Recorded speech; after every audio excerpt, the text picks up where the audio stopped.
A sad morning, very sad morning, when this committee, the oldest and most continuous in the Congress, neglects its responsibility and essentially holds this hearing today to block any further discussion. The men and women on this committee are good people. They're honest and caring people.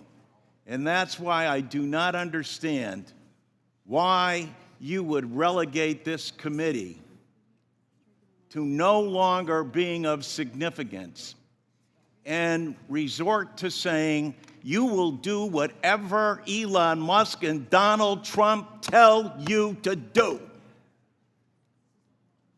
Where's the independence of the committee?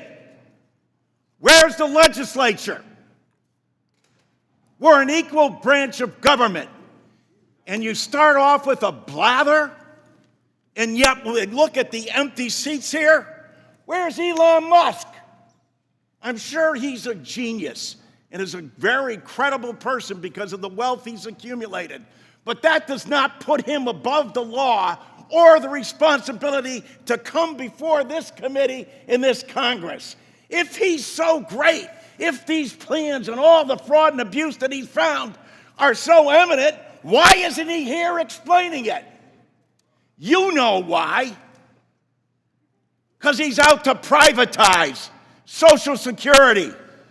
He's been on television the last couple of days talking exactly about Social Security, Medicare, and Medicaid, and what he intends to do. Privatize it.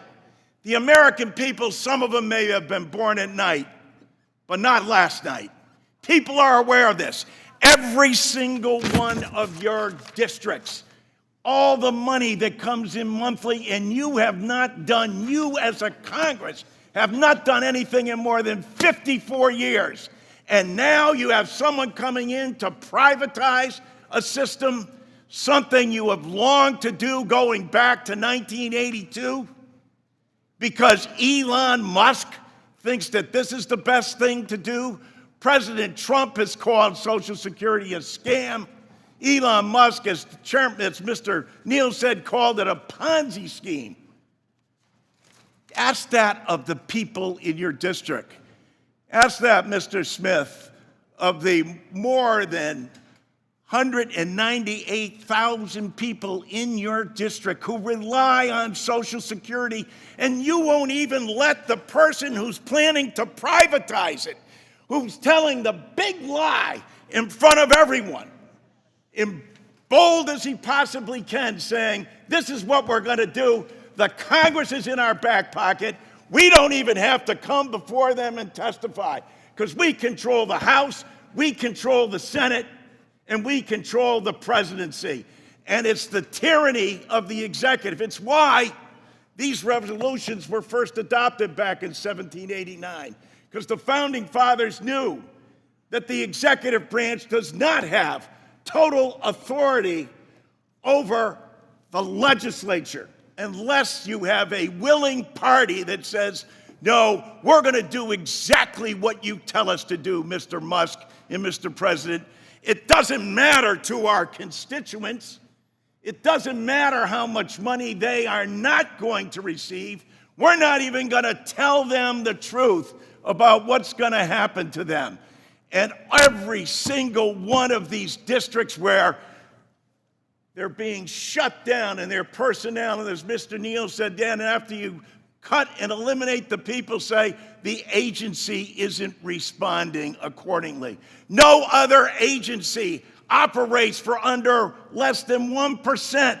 With that, they administer to over 70 million people in the nation's #1 anti-poverty program for the elderly and children. Shame! Shame! Can't bring people in front of this body? If he's right, if they're so good, if they're so just, why aren't they here telling the American people about it? They're not, because you know the truth. It's about privatization. I yield back.